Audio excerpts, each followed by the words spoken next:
E aí pessoal, sejam bem-vindos ao seu canal de hidráulica, para você aprender hidráulica sem complicações.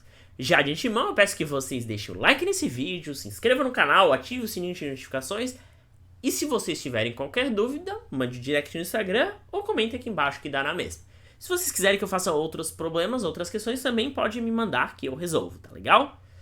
Então, sem enrolar mais, vamos para o vídeo de hoje agora mesmo!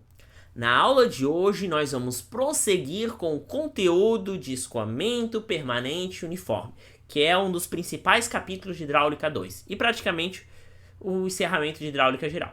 Nós vamos continuar falando de canais trapezoidais e hoje vamos para o segundo problema típico de engenharia, que são os problemas de operação, ou seja, determinação da lâmina d'água. Tá legal? Então, o que é um problema de operação? Os problemas de operação avaliam um canal já em funcionamento. E com a vazão e outros dados, eu tenho que determinar o nível d'água, ou seja, a altura normal HN, desse canal que está funcionando em EPO. Então, no outro problema eu tinha a altura normal, eu conseguiria a vazão. Agora eu tenho a vazão, eu vou fazer o caminho inverso para conseguir a altura normal. Mas não é tão simples assim. Por quê? Qual é a fórmula que a gente usa para calcular a vazão? Vazão igual a 1 sobre N, vezes área molhada, vezes raio hidráulico na 2/3, vezes raiz de S0, ou seja, raiz da declividade. Se eu utilizar a fórmula da área molhada e do raio hidráulico e colocar na fórmula de Manninger, eu vou ter isso daqui. Existe uma altura normal aqui, uma altura normal aqui e uma altura normal aqui. Então eu não consigo calcular explicitamente a altura normal, tendo a vazão, o Manning, a largura de fundo e a declividade. Então eu necessito de métodos matemáticos mais avançados para conseguir calcular essa altura normal tendo os outros dados. Primeiro é procedimentos iterativos, que eu vou explicar mais tarde, mas ainda assim dá trabalho. Por sorte, os matemáticos, os físicos, os engenheiros já desenvolveram tabelas próprias onde eu consigo determinar a altura normal a partir do coeficiente K2. O que é o coeficiente K2? O K2 é esse lado da equação. Então o que acontece? Se eu tenho a vazão, o número de Manning, a declividade e a largura de fundo, eu obtenho um coeficiente chamado K2, ok? E eles desenvolveram tabelas, eu vou mostrar essas tabelas depois, que para cada Z e cada K2 eu consigo já encontrar uma relação HN sobre B. Como eu tenho a declividade de fundo, eu consigo o próprio HN. Tá certo? Então o que eles fizeram? Como é que eles construíram essa tabela? Eles adotaram vários valores de Z e para cada valor de Z eles fizeram uma lista de valores HN sobre B e calcularam o K2. Fizeram isso sucessivas vezes até que montaram uma tabela que a gente simplesmente pode olhar para conseguir fazer essas relações. Tá certo? Mas não são todos os professores que dão tabelas. E daí você tem que usar procedimentos iterativos. Tá legal? Vou nessa aula mostrar os dois casos. Utilização de tabelas. Obtenção da altura normal a partir de tabelas. Então como é que a gente faz? Primeira coisa, a gente vai calcular o coeficiente K2, que é Q vezes N dividido por raiz de S0 vezes largura de fundo B na 8/3. Então a gente precisa da declividade do canal, da vazão, do número de Manning e da largura de fundo. Basicamente isso. Então, tendo esses dados, a gente consegue calcular o coeficiente K2. Com o coeficiente K2, a gente vai na tabela e tendo a declividade do talude, o Z, a gente consegue a relação HN sobre B, através de tabelas específicas que você já tem no Porto e em outros lugares. Tendo a relação HN sobre B, fica muito fácil, porque eu já tenho a largura de fundo. Então, se eu pegar essa relação e multiplicar por B, eu consigo calcular a altura normal do canal. Tá legal? Então, é um procedimento rápido e tranquilo. Beleza? Então, basicamente, eu preciso calcular o coeficiente K2, ir para a tabela, conseguir o meu HN sobre B e, com isso, calcular a altura normal. Vou mostrar para vocês. Então, o K2 é Q vezes N, dividido por raiz de S0 vezes B na 8/3. Tá legal?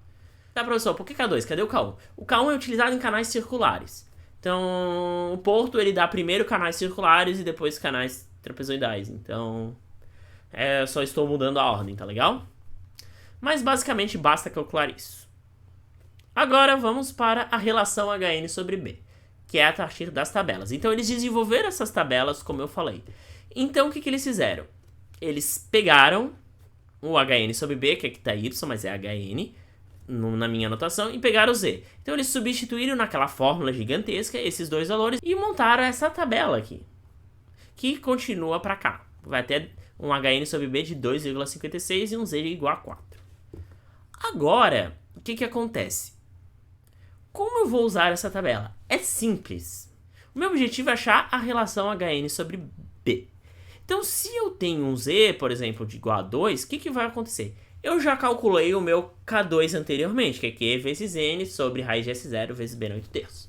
Então eu vou procurar nesta coluna o K2 que eu calculei.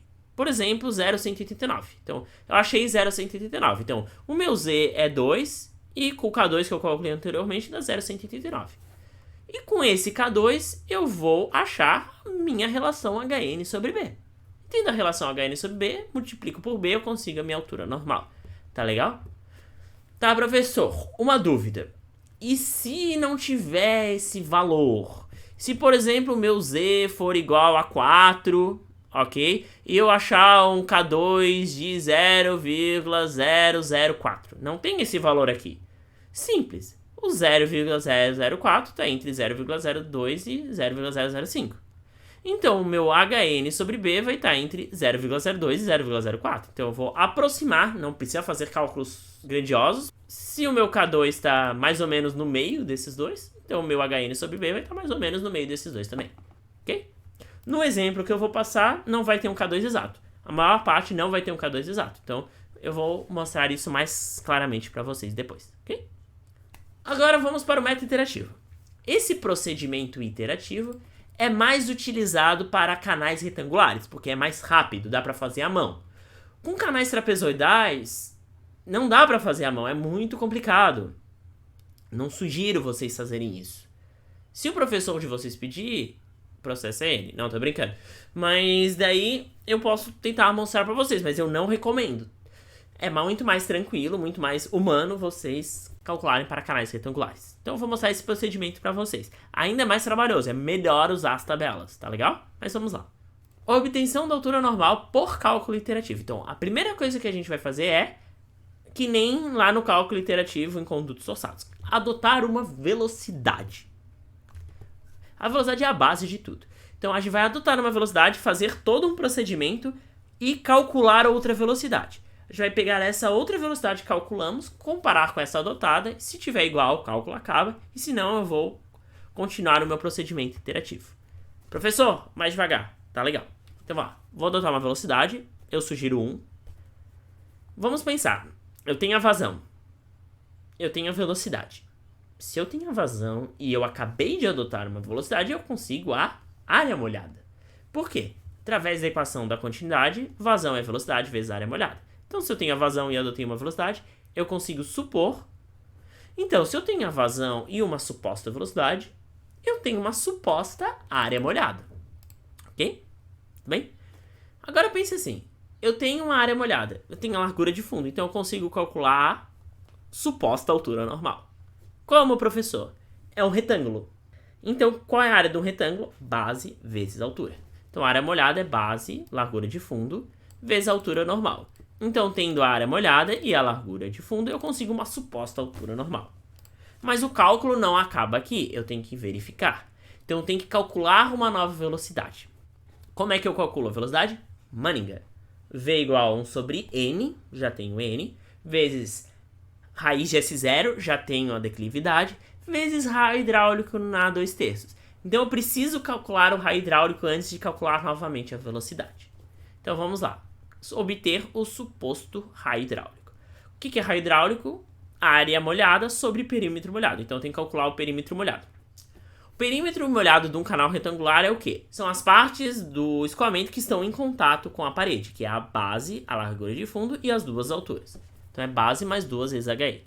E o raio hidráulico é pegar a área molhada e dividir pelo perímetro molhado. Simples. Agora, tendo esse valor, eu consigo calcular a nova velocidade por Manningha que eu já expliquei para vocês. Então, eu tenho N, eu tenho o suposto raio hidráulico, eu tenho a raiz da declividade. Então, eu consigo calcular uma nova velocidade. Então, o que vai acontecer? Eu vou comparar essa velocidade calculada com a velocidade adotada. Se esses valores forem iguais, o que vai acontecer? Eu acertei essa adoção. Se eu acertei a adoção, a altura normal que eu calculei aqui é verdadeira, então o meu cálculo termina. Caso essa velocidade seja diferente dessa, eu tenho que fazer uma nova iteração. Então eu tenho que adotar uma nova velocidade. E essa nova velocidade, para o processo convergir, isso já foi testado, façam isso, você adota essa velocidade que você acabou de calcular. Porque o que acontece? Você vai adotar essa velocidade, você vai calcular e você vai obter uma outra velocidade. Cada vez mais, essas velocidades vão ficando mais próximas até que elas se tornam iguais. Isso que se chama processo de convergência, tá legal? Então, repetindo, adote uma velocidade, calcule outra velocidade através desses passos.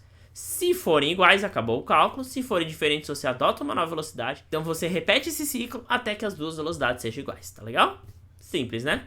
Vamos para os exemplos. Deseja-se verificar a operação, ou seja, a lâmina d'água à altura normal, de uma seção de 5 metros de base de um canal retangular em escoamento permanente uniforme, ou seja, EPO, revestido em concreto de boas condições, com declividade 0,0001 metros por metro, que está sujeito a uma vazão de 10 metros cúbicos por segundo, conforme o desenho abaixo. Então é um canal retangular, não é um canal trapezoidal, então Z igual a 0, e temos esse desenho aqui. Nosso objetivo é descobrir a altura normal, então se trata de um problema de operação. Vamos começar pelo método da tabela K2, que é mais rápido e é o que eu mais sugiro, que eu acho mais humano de fazer. Então vamos lá.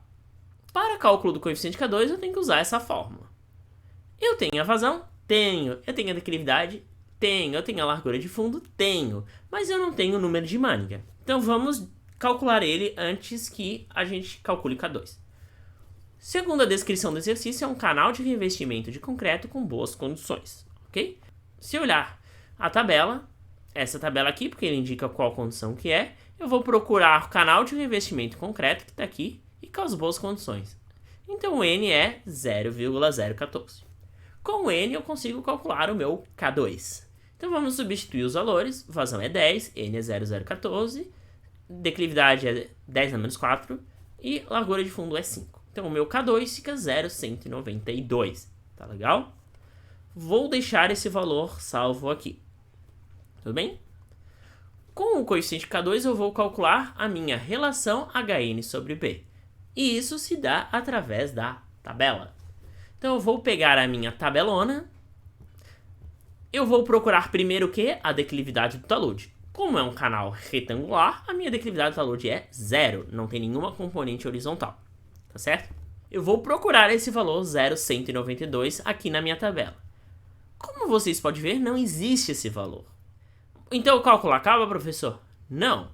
Vamos pegar os dois valores mais próximos. 0,192 está entre 0,188 e 0,196. Ok? Ele está entre esses dois. Se 0,192 está entre esses dois, está mais ou menos no meio. Então, o meu HN sobre B vai estar no meio desses dois aqui. Ok? Então, se ele está no meio de 0,48 e 0,50, o HN sobre B é aproximadamente 0,49. Legal? Pode ser um pouquinho para cima, um pouquinho para baixo, isso é arredondado, não tem problema. Tá certo? Agora vamos continuar. Temos o HN sobre B, ok? Vamos calcular então a altura normal. HN sobre B é 0,49, nós temos a largura de fundo que é 5. Então, o nosso HN é 5 vezes 0,49, 2,45. Fácil, né? Pouquíssimos slides. É muito rápido fazer esses problemas de operação. O mais difícil é calcular o K2, que é um pouquinho chatinho por causa da forma. Mas, ainda assim, é tranquilo. Não exige tantos cálculos como o anterior, tá certo? Agora, vamos para o segundo método, que é o cálculo iterativo. A primeira coisa que a gente faz é adotar uma velocidade, que eu vou sugerir 1 metro por segundo, certo? Então vamos lá. Velocidade é 1 metro por segundo. Nós temos a vazão e a velocidade. Então nós conseguimos a suposta área molhada. Então vazão é velocidade vezes área molhada. Então vazão é 10, velocidade suposta é 1. Então a nossa área molhada suposta vai ser 10 metros quadrados. Então vou deixar esse valor salvo aqui. Eu tenho a área molhada, tenho a minha largura de fundo. Isso é um retângulo. Se eu tenho a área molhada e a largura de fundo, eu consigo a minha lâmina d'água, a minha altura normal. Então vamos lá calcular essa suposta altura normal. A área molhada é largura de fundo vezes a altura normal. A área molhada é 10, largura de fundo é 5, então a minha altura normal vai ser 2 metros. Então caso a velocidade fosse 1, a minha altura normal seria 2 metros para essas configurações geométricas desse canal, tá certo? Agora, tendo a altura normal, eu vou calcular a última geometria que falta, que é o raio hidráulico. Para o raio hidráulico, eu preciso do perímetro molhado. Perímetro molhado são as partes do escoamento que tocam nas paredes. Então ele toca no fundo, toca nessa alturinha aqui e nessa alturinha aqui. Então é base, largura de fundo, mais 2 vezes a altura, HN e HN, ok? Eu tenho minha suposta altura molhada e tenho minha largura de fundo concretizada. Então é PM5 mais 2 vezes 2. Perímetro molhado é 9 metros. Então, tudo isso é suposição, mas para essa suposição o perímetro molhado é 9 metros, ok? Tendo a área molhada e o perímetro molhado, eu consigo o meu raio hidráulico. Raio hidráulico é área molhada sobre perímetro molhado. Raio hidráulico é 10 sobre 9, ou seja, raio hidráulico é 1,1 metros. Eu tenho o raio hidráulico, tenho a declividade e tenho o número de Manning. Com isso eu consigo calcular uma nova velocidade a partir da fórmula de Manning, certo? Velocidade é 1 sobre n vezes raio hidráulico na 2/3 vezes raiz de S0. Então com esses dados aqui, n é 0,014, raio hidráulico é 1,11 e S0 é 10 a menos 4. Eu descubro que a minha velocidade calculada a partir desses dados dá 0,77 metros por segundo. Ela é diferente da velocidade inicial. Então o que aconteceu? O valor de velocidade inicial que eu adotei estava equivocado. Porque se ele estivesse correto, essa velocidade seria a mesma dessa. Então o que eu tenho que fazer? Eu tenho que repetir o ciclo com outra velocidade. Qual velocidade que eu vou adotar? Justamente essa que eu acabei de calcular para que o processo convirja. Então eu vou repetir todos os passos que eu fiz, mas com a velocidade de 0,77 metros por segundo, tá certo? Os resultados eu não vou mostrar tudo aqui, porque senão ela vai ficar imensa. Se eu adotar uma velocidade de 0,77 metros por segundo, repito esse cálculo, a área molhada vai dar isso, a altura normal vai dar isso, o perímetro molhado vai dar isso, o raio hidráulico vai dar isso e a velocidade vai dar 0,84, ok? Não é igual a 0,77, tem que fazer novamente todas as iterações. E não deu ainda, então eu vou repetir até que a minha velocidade adotada seja igual à calculada.